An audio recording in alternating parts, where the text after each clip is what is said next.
Bonjour à tous, c'est Sandy, on se retrouve pour le point bourse du milieu de semaine. On commence tout de suite avec le SPY, l'ETF du SP500 qui est revenu sur une zone intermédiaire ici autour des 675, une zone sur laquelle on a rebondi déjà à deux reprises à cet endroit-là et à cet endroit-là. C'était les anciens plus hauts ici, on avait été rejeté sur cette zone également à la mi-novembre ici, donc je pense qu'on a de bonnes chances de trouver un rebond. Si jamais on a cette zone qui cède ici, on sera susceptible d'aller former du coup une plus grande figure journalière et d'aller chercher le niveau inférieur d'après moi qui se trouvera autour des 653 sur le SPY, mais d'après moi ici on a de bonnes chances d'avoir un rebond durable pour sortir de cette consolidation dans laquelle on est depuis désormais un petit moment et aller chercher les objectifs finaux hebdomadaires et mensuels qu'on a identifié depuis un petit moment et qui se trouvent autour des 740. C'est cette zone sur laquelle il faudra encore une fois rester très attentif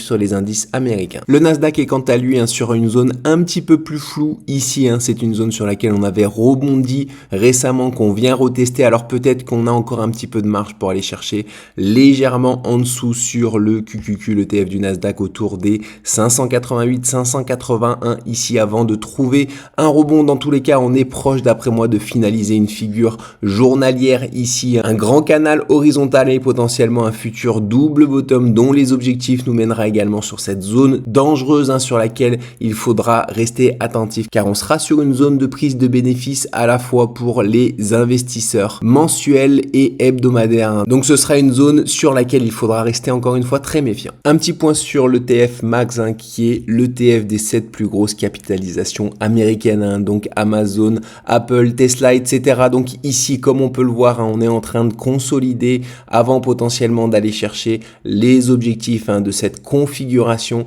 ici. Donc à voir si on revient s'appuyer sur les derniers plus hauts historiques avant de repartir ou alors si on repart tout de suite. Alors quand je passe en journalier, on va voir que on est actuellement sur une belle zone. D'après moi, on a formé un parfait canal descendant ici sur lequel on a rebondi. On a également les 59 ici qui est une ancienne zone de résistance sur laquelle on a rebondi également. Donc je pense d'après moi qu'on a de bonnes chances de tenir cette zone, d'autant plus que les objectifs de ce canal descendant nous mènent quasiment sur la zone de prise de bénéfices hebdomadaire sur laquelle il faudra rester attentif. Donc ici, je m'attends potentiellement à un rebond sur les 7 plus grosses capitalisations américaines. Et encore une fois, si jamais on était amené à décharger ici, je pense que on aura une bonne zone d'investissement ici sur les anciens plus hauts historiques hebdomadaires entre les 56 et les 57,40. Ici, on va voir en hebdomadaire que ce sont les derniers plus hauts historiques. Donc je pense qu'on aura, même si on corrige ici ces prochaines semaines, de bonnes chances de rebondir sur cette zone inférieure. En tout cas, à court terme, le mouvement que je privilégie, c'est un rebond ici et la validation de ce canal descendant pour nous mener sur un niveau supérieur sur les 7 plus grosses capitalisations américaines. Avant de faire le point sur certaines de ces 7 plus grosses capitalisations américaines, je voulais vous rappeler que nous ne sommes pas des conseillers financiers, que ce soit moi ou Nico, nous sommes simplement des traders et investisseurs indépendants qui basons nos prises de position sur les statistiques qu'on a étudiées en profondeur et malheureusement la statistique de 100% n'existe pas, donc faites toujours bien vos propres recherches personnelles avant de tenter d'entrer en position sur une action ou sur une crypto-monnaie. Un petit point sur Amazon en hebdomadaire qui revient d'après moi sur une très très belle zone ici, à la fois les anciens plus hauts historiques qu'on avait atteint en 2021 et en plus on est proche d'une ligne de tendance ascendante qui converge avec cette zone plus un gap hebdomadaire ici. Donc j'ai placé un ordre récemment sur Amazon qui n'a toujours pas été déclenché. J'ai failli être déclenché hier, mais de peu on a rebondi juste avant, mais je vais rester un petit peu patient parce que je pense que on est susceptible d'aller chercher ma zone ici légèrement plus bas sur laquelle je pense on a de bonnes chances d'observer un beau rebond technique. Donc c'est ce qu'on va suivre sur Amazon, mais comme on l'a vu sur le TF Max, on a potentiellement un point bas sur les 7 plus grosses capitalisations américaines dont Amazon fait partie. Donc d'après moi, on est très proche ici également sur Amazon d'un point bas sur lequel on est susceptible d'avoir un beau rebond. En tout cas, c'est ce que je vais suivre attentivement ces prochaines semaines. Microsoft également est toujours sur cette très belle zone que je vous avais présentée la semaine passée, sur laquelle je suis entré en position. Alors on a eu dans un premier temps un beau rebond technique en journalier, on est revenu sur cette zone, sur mon point d'entrée, on revient désormais sur cette belle ligne de tendance également ascendante, en plus de cette belle ligne de support ici située au 383 $. Donc je pense qu'on est toujours sur une très très belle zone sur Microsoft ici pour observer au moins un rebond technique qui pourrait nous mener autour des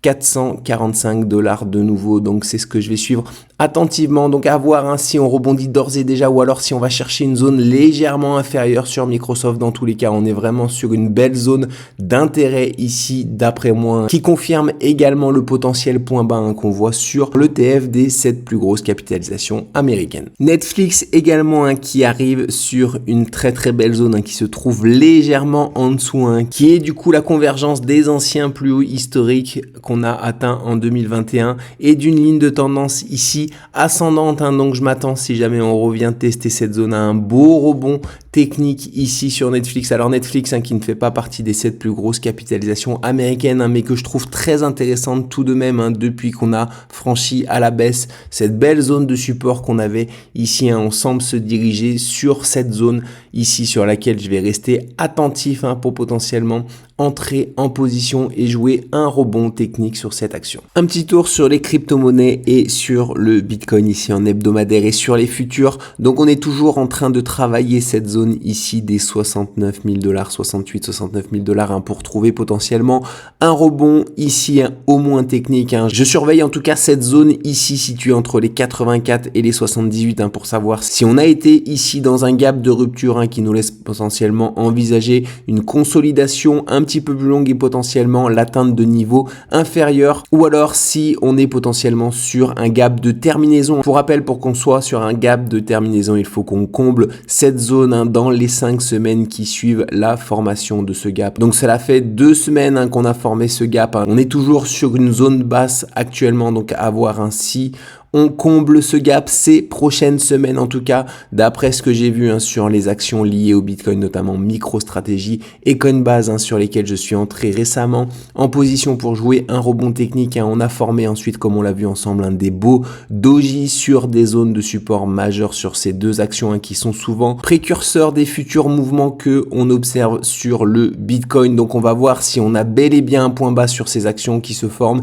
et si on a également du coup le point bas qui s'est formé sur le Bitcoin pour revenir combler ce gap ici ces prochaines semaines. C'est ce qu'on va suivre attentivement. Alors pour le moment on tergiverse un petit peu, on n'a pas de point bas d'acté, donc on a du mal à rebondir, donc c'est possible si on revient pas combler ce gap ici qu'on traîne dans cette zone là autour des 50 et des 70 000 $ ces prochains mois pour former la future figure de retournement sur le Bitcoin et ensuite repartir sur le mouvement haussier qu'on est susceptible d'observer ces prochains mois sur le Bitcoin. En tout cas, c'est ce qu'on va suivre attentivement, mais encore une fois, au vu de ce que j'observe sur les actions américaines liées au Bitcoin, notamment Coinbase et MicroStrategy, je pense qu'on est susceptible d'avoir un rebond qui peut s'établir ces prochaines semaines. On repasse sur les bourses traditionnelles et le CAC 40, l'indice français.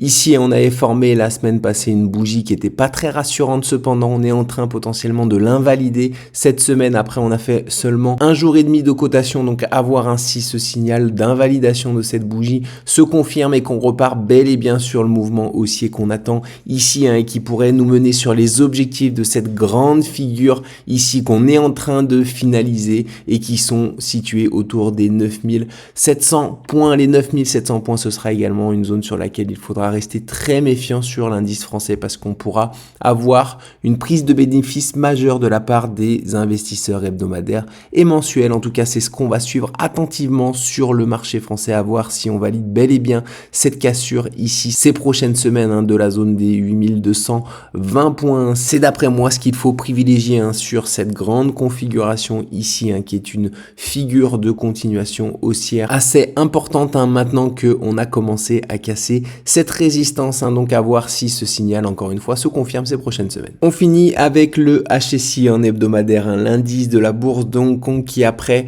nous avoir fait une feinte de cassure ici il y a de ça 4 semaines et revenu réintégrer cette zone là. Cependant en journalier, hein, comme on peut le voir, on rebondit actuellement sur une belle zone ici, hein, donc à voir si on confirme cette cassure, hein, hebdomadaire qui pourrait nous mener sur des niveaux bien supérieurs, hein, sur les actions chinoises, ou alors si on forme quelque chose d'un petit peu plus complexe en dessous de cette résistance ici majeure ces prochaines semaines, hein. C'est ce qu'on suivra attentivement également sur le HSI pour savoir, hein, ce que ces principales actions dont Alibaba et Bilibili qu'on suit attentivement sont susceptibles de nous donner ces prochaines semaines. En tout cas, je suis assez positif sur le long terme, hein, sur le HSI toujours, hein, parce qu'on a des objectifs vraiment très haussiers, hein. Même si on casse pas tout de suite cette zone de résistance, hein, on sera susceptible de revenir s'appuyer sur une zone de support légèrement plus bas pour former une rotation partielle et repartir ensuite sur un mouvement haussier qui nous mènera statistiquement très probablement sur des niveaux bien supérieurs ces prochaines années.